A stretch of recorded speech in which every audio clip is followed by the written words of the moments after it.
당신은 지금 가장 가까운 세 사람 중 누가 당신의 뒤통수를 칠지 압니까? 통계적으로 배신의 98%는 적이 아닌 가장 절친한 동료의 손에서 시작되죠. 오늘 제가 들려드릴 이 끔찍한 진실은 단순한 역사 공부가 아닙니다. 당신이 피땀 흘려 쌓아온 그 자산을 한순간에 앗아갈 포식자의 기술이죠. 서기전 194년 그해 겨울은 유난히도 살을 파고드는 칼바람이 불었습니다. 요동의 거친 국경 너머에서 한 사내가 기어오듯 나타난 것이 그 서막이었죠. 그 이름은 위만 연나라의 전란을 피해 도망쳐온 초라한 망명객입니다. 하지만 여기서 주목해야 할 사실은 그의 찢어진 옷자락이 아니라 진흙 속에 숨겨진 날카로운 발톱이죠.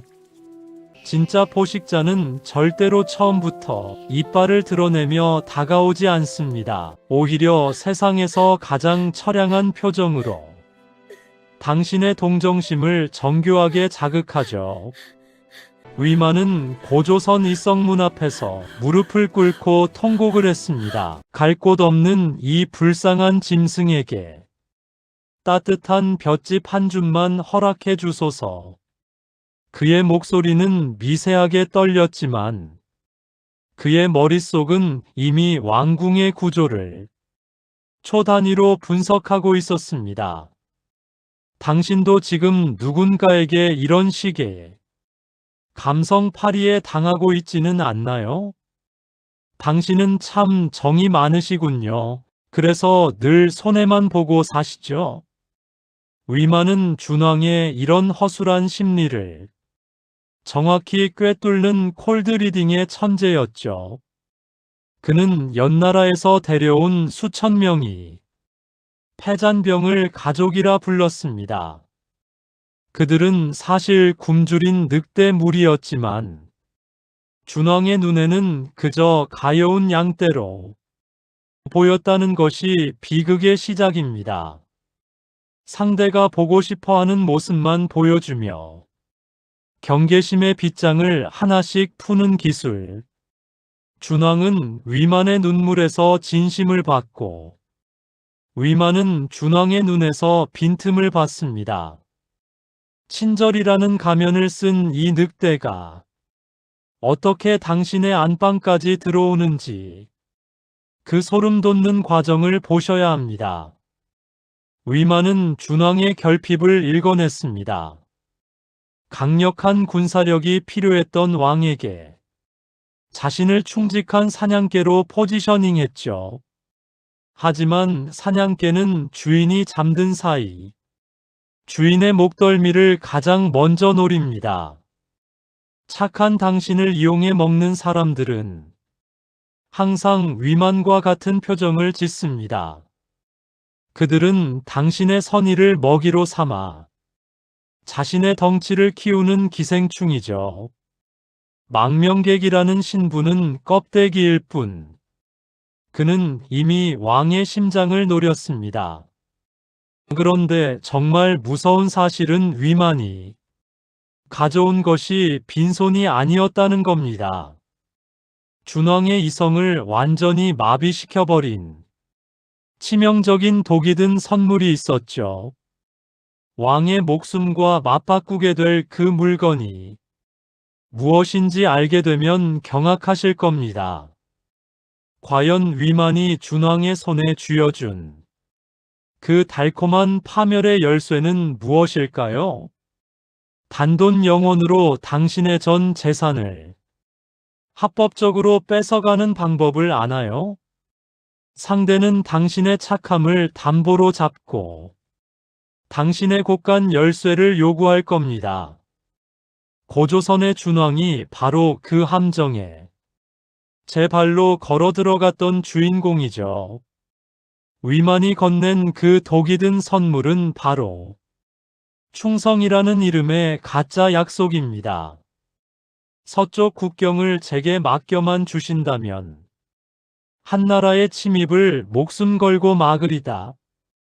위만의 이 달콤한 제안에 준왕은 자신의 운명을 가를 결정을 내립니다. 수백 리의 비옥한 서쪽 변방 땅과 막강한 군사 지휘권을 넘겨준 것이죠. 당신은 지금 이 대목에서 준왕이 참으로 어리석다고 생각하시나요? 하지만 현실에서 우리는 늘 당합니다. 나를 위해 대신 싸워주겠다는 동료, 내 자산을 불려주겠다는 전문가들. 그들이 요구하는 권한이 사실은 내 목을 조를 밧줄이라는 걸 모른 채 웃으며 그 밧줄을 쥐어주곤 하죠.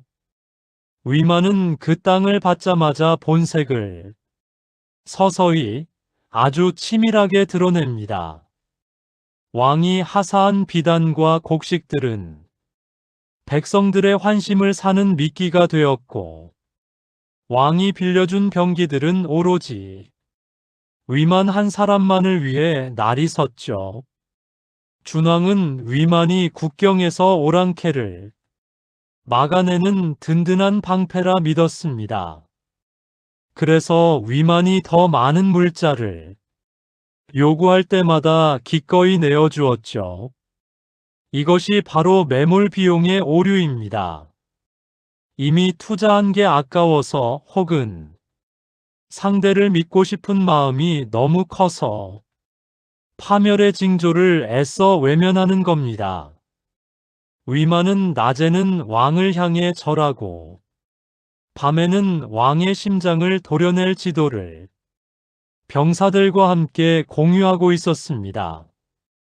은혜를 베푼 사람을 비웃으면서 그 은혜를 사륙의 도구로 바꾸는 것, 이것보다 더 잔인한 배신이 있을까요? 준왕이 보낸 따뜻한 털가죽 옷이 위만의 병사들이 말을 타고 달려올 때, 안장 밑에 깔리는 걸레가 되었을 때, 그 소름 끼치는 역설에 주목하십시오.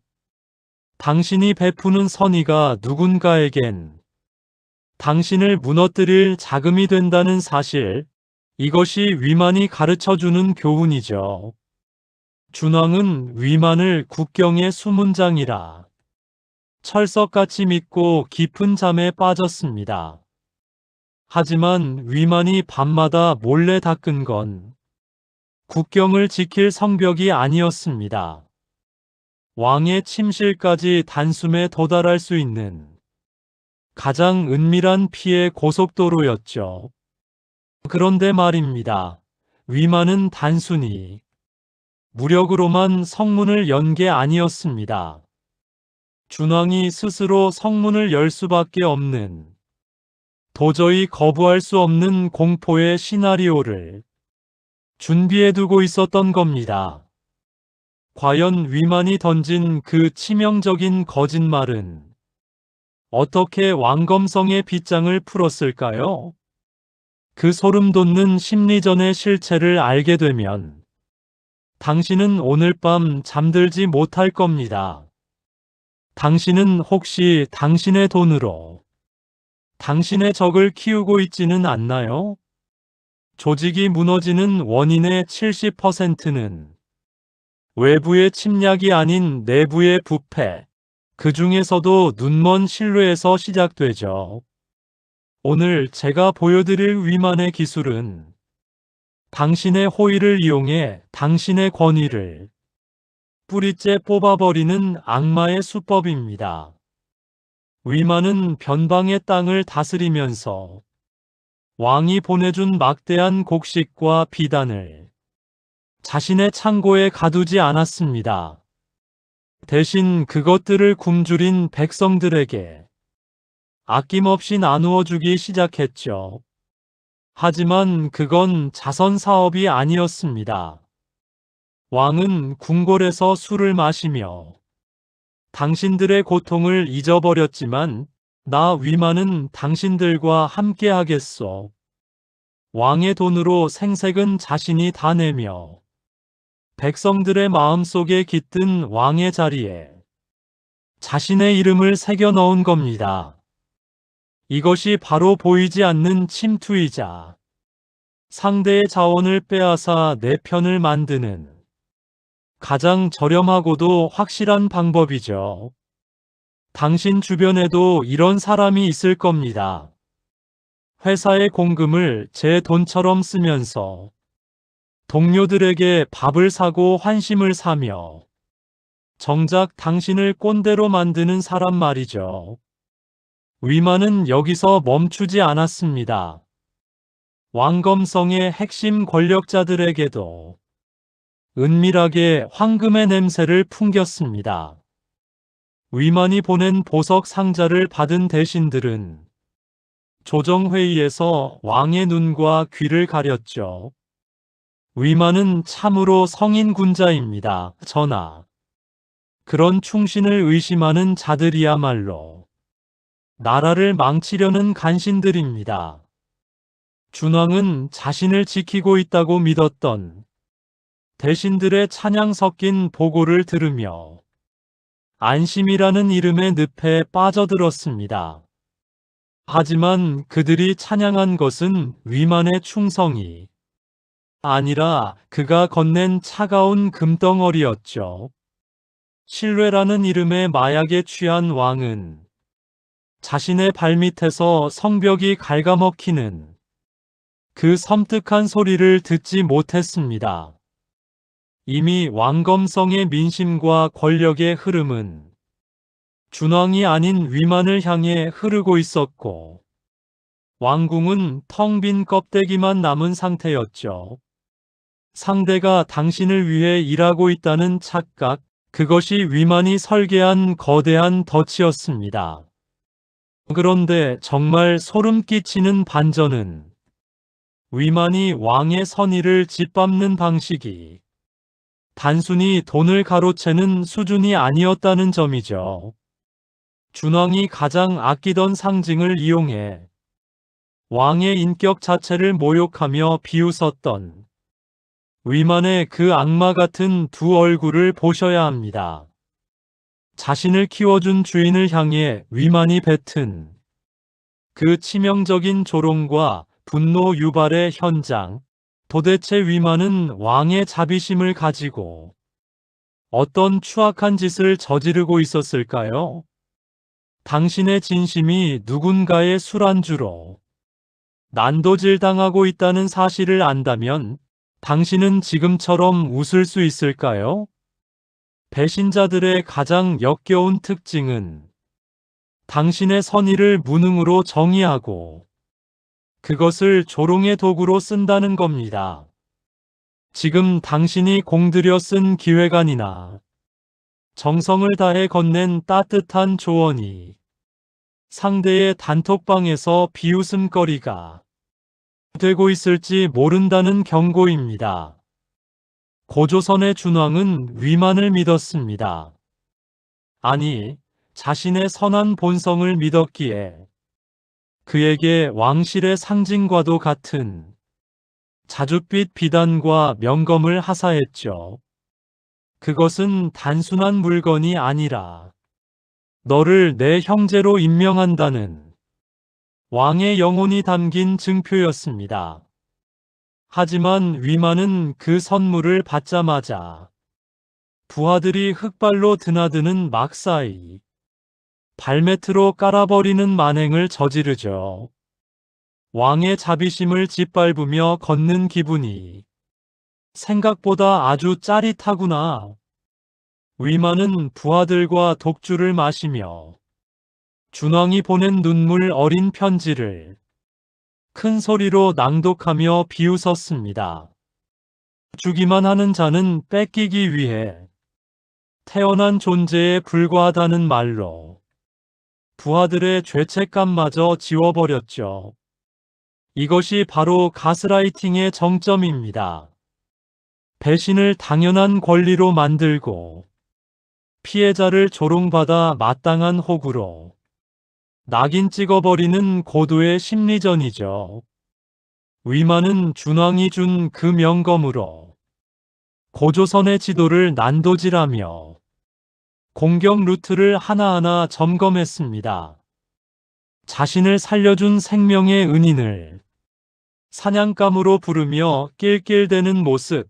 이것이 당신이 믿고 있는 그 사람이 진짜 민낯일 수도 있다는 사실을 절대로 잊어서는 안 됩니다. 위만은 은혜를 갚는 대신 은혜를 베푼 자의 목을 칠 때 가장 효과적인 각도를 계산했습니다. 당신이 베푸는 무조건적인 호의는 상대에게 고마움이 아니라 당신을 만만하게 봐도 된다는 잘못된 신호를 보내는 독약입니다. 위만은 이제 모든 준비를 마쳤습니다.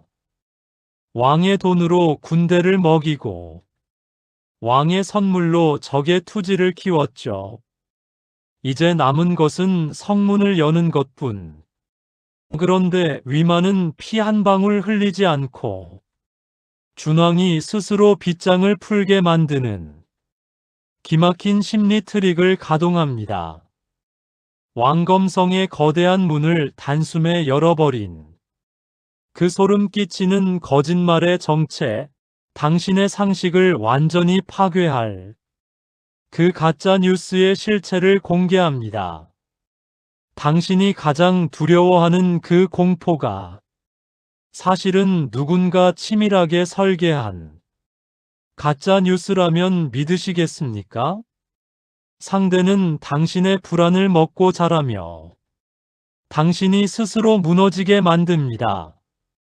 위만이 왕검성의 빗장을 풀기 위해 사용한 최후의 무기는 칼이 아니라 혀끝에서 피어난 정교한 독이었죠. 어느 칠흑같이 어두운 밤이었습니다. 위만이 보낸 전령이 피칠갑을 한 채 준왕의 침소 앞으로 달려와 외쳤죠. 전하, 한나라의 대군 수십만이 이미 요동을 넘어오고 있습니다. 이것은 위만이 설계한 콜드리딩이 가장 잔인하고도 완벽한 정점입니다. 그는 평소 평화를 사랑하고 전쟁을 병적으로 두려워하던 준왕의 심리를 현미경처럼 아주 세밀하게 읽었죠. 한나라가 오면 우리 모두 죽습니다.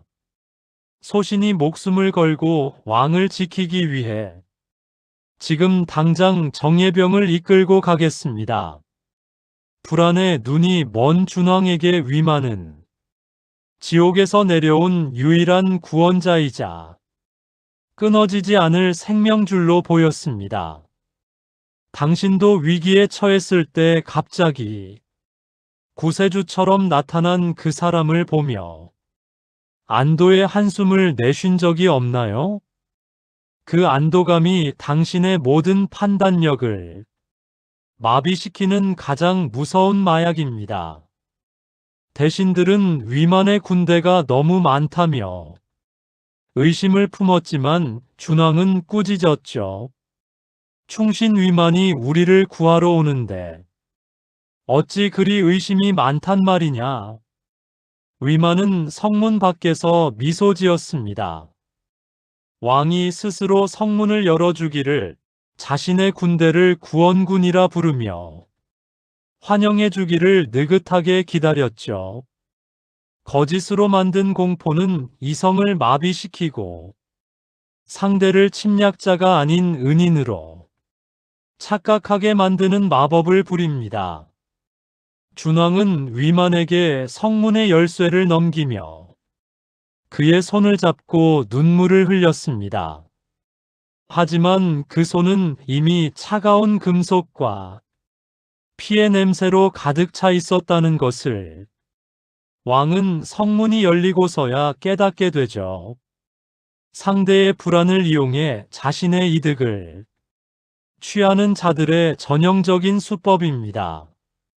나 아니면 당신은 망한다는 가스라이팅. 위만은 이 한 문장으로 고조선이 천년사직을 단숨에 삼켜버렸습니다. 성문이 열리는 그 육중한 소리는 고조선의 멸망을 알리는 장송곡이자 위만의 비열한 승전보가 되었습니다. 그런데 말입니다. 성문을 통과한 위만의 군대가 처음으로 한 일은 적과 싸우는 것이 아니었습니다. 자신들을 환영하던 무고한 백성들과 준왕의 눈앞에서 벌인 잔인한 연회, 그 핏빛으로 물든 왕검성의 첫날 밤을 여러분은 반드시 목격하셔야 합니다. 은혜를 원수로 갚는다는 말이 부족한 그 소름 끼치는 사륙의 현장 속으로 지금 바로 안내해 드리겠습니다. 성문이 열리는 소리는 구원이 아니라 거대한 지옥의 입구가 열리는 비명이었습니다. 위만의 군사들이 성 안으로 들이닥칠 때 준왕은 버선발로 뛰어나와 그들을 맞았죠. 오느라 고생했다. 나의 충성스러운 방패여. 왕의 그 따뜻한 환대 뒤로 돌아온 것은 번뜩이는 칼날과 차가운 살이었습니다. 위만은 말 위에서 내려오지도 않은 채 자신을 맞이하는 왕의 얼굴에 침을 뱉었죠. 아직도 상황 파악이 안 되시는가? 한나라 군대는 처음부터 없었다. 그 비릿한 웃음소리가 공기를 가르는 순간 성안은 순식간에 아수라장으로 변했습니다. 위만의 병사들은 적군을 베는 것이 아니라 자신들을 환영하던 무지한 백성들을 가장 먼저 유린하고 도륙하기 시작했죠. 피는 성벽을 타고 흘러내려 도랑을 이뤘고 비명은 왕검성의 하늘을 검게 덮었습니다. 준왕은 자신의 눈앞에서 벌어지는 이 믿기지 않는 광경에 얼어붙었습니다. 자신이 하사했던 그 명검들이 자신의 백성들 목을 치는 도구가 되어 달빛 아래서 춤추는 것을 보았기 때문이죠. 위만, 내가 어찌 나에게 이럴 수 있느냐? 왕의 절규의 위만은 눈 하나 까딱 않고 준왕의 목에 칼을 겨누며 속삭였습니다. 당신의 그 역겨운 선한 마음이 이 나라를 망치고 있었던 거다. 왕이라면 빼앗기기 전에 뺏었어야지. 배신자들은 항상 자신의 비겁함을 피해자의 탓으로 돌리는 법입니다. 당신이 베푼 호의를 멍청함이라 부르고 당신의 신뢰를 기회라 부르는 그들. 위만은 준왕이 아끼던 궁녀들을 끌어내 병사들의 술상 앞에 제물로 던졌습니다. 왕궁의 보물들은 이미 위만의 신복들이 자루에 담아 자신들의 배를 채웠죠. 은혜를 원수로 갚는다는 말로는 부족한 인간 이하의 추악한 본성이 드러난 밤, 위만은 피로 물든 왕좌에 앉아 준왕이 마시던 찻잔을 바닥에 깨뜨리며 고조선의 마지막 자존심을 짓밟았습니다. 가장 믿었던 사람에게 모든 것을 뺏기고 사랑하는 이들의 죽음을 지켜봐야 했던 왕. 준왕은 그 밤 단 한 점의 희망도 없이 어둠 속으로 도망쳐야만 했습니다. 그런데 말입니다. 왕위를 찬탈한 위만이 그 뒤로 과연 승승장구했을까요?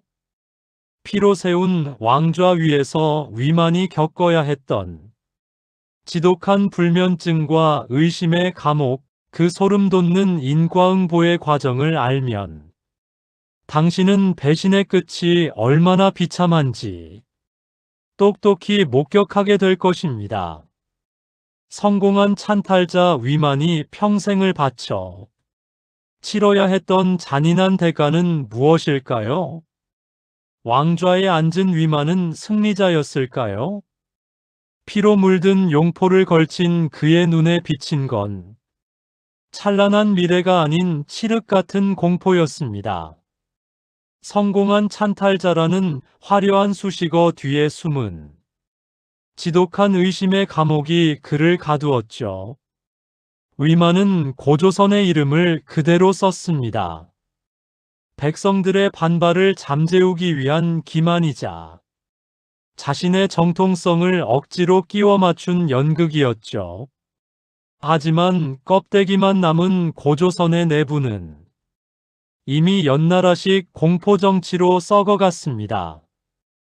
위만은 자신을 도왔던 개국 공신들조차 단 한순간도 믿지 못하고 감시했습니다. 내가 준왕을 배신했듯 저들도 나를 언제든 베어 넘길 수 있다는 망상. 배신으로 얻은 권력은 배신으로 끝난다는 역사의 저주가 그를 옥죄기 시작한 거죠. 그는 침실을 매일 밤 옮겨 다녔고 음식에 독이 들었는지 10번씩 확인하며 가장 가까운 호위무사마저 멀리했습니다. 당신이 부정한 방법으로 무언가를 뺏었다면 그때부터 당신의 세상은 지옥이 됩니다. 주변의 모든 웃음이 비웃음으로 들리고 모든 친절이 독이 든 성배로 보이니까요. 위만은 강력한 군사력을 과시하며 주변 소국들을 닥치는 대로 흡수했습니다. 진번과 임둔을 복속시키며 덩치를 키웠지만 그것은 내면의 불안을 감추기 위한 비대한 근육질의 발악에 불과했습니다. 백성들은 위만을 왕이라 부르지 않았고 밤마다 죽은 준왕의 자비를 그리워하며 위만의 폭정에 침을 뱉고 저주했습니다. 위만은 금과 은으로 성벽을 둘렀지만 민심이라는 거대한 바다는 이미 말랐죠. 텅 빈 성벽 안에서 홀로 칼을 쥐고 환청에 시달리며 늙어가는 찬탈자의 모습. 이것이 당신이 꿈꾸던 성공의 모습입니까? 위만은 자식들에게 권력을 물려주었지만 그것은 축복이 아닌 저주의 대물림이었습니다. 피의 유산은 결국 더 큰 피를 불러왔고 위만 조선이라는 사상 누각의 운명은 이미 정해진 결말을 향해 달려갔습니다. 그런데 위만이 죽고 나서 그의 손자대에 벌어진 일은 더욱 충격적입니다. 한나라라는 거대한 파도가 들이닥쳤을 때 위만이 쌓아 올린 그 견고한 성벽은 어이없을 정도로 허무하게 무너졌죠. 위만의 후손들이 맞이한 최후의 순간, 그 비참한 종말의 현장을 보셔야 합니다. 배신의 역사가 어떻게 스스로를 파괴하는지 그 소름 끼치는 피날레를 공개합니다. 결국 피로 세운 성벽은 모래성보다 허무하게 무너질 운명이었습니다. 위만의 손자 우거왕의 시대에 이르러 한나라의 대군이 노도처럼 밀려왔죠. 하지만 위만 조선을 무너뜨린 진짜 칼날은 외부의 적군이 아니었습니다. 할아버지 위만이 가르쳐준 그 비열한 배신의 기술을 똑똑히 배운 내부의 신하들이 그 주인공이었죠.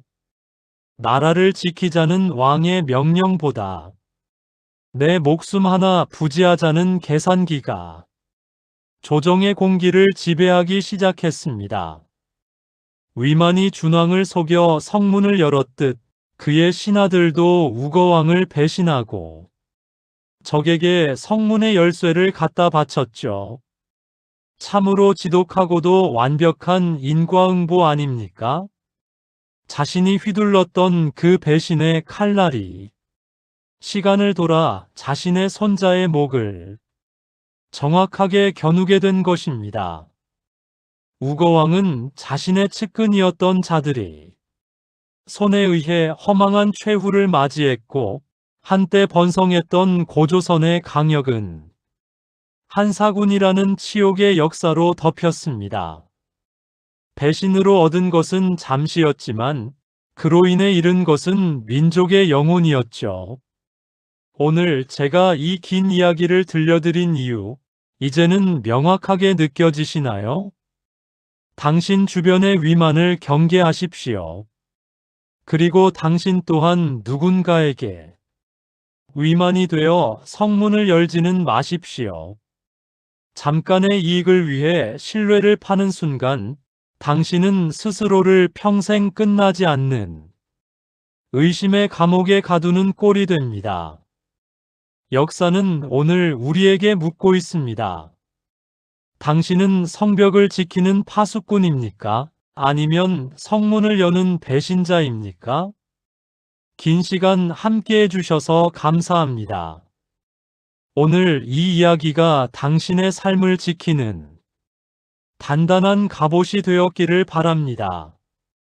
이 소름 돋는 통찰의 연대기가 당신의 소중한 사람들에게도 강력한 예방주사가 되길 원하신다면 지금 바로 이 영상을 공유해 주세요. 다음 시간에는 고조선의 멸망 이후 그 폐허 위에서 다시 일어난 또 다른 복수의 화신들에 대해 아주 깊숙이 파헤쳐 보겠습니다. 구독 버튼을 누르는 순간 당신은 세상을 읽는 눈을 갖게 됩니다. 곧 다시 뵙겠습니다.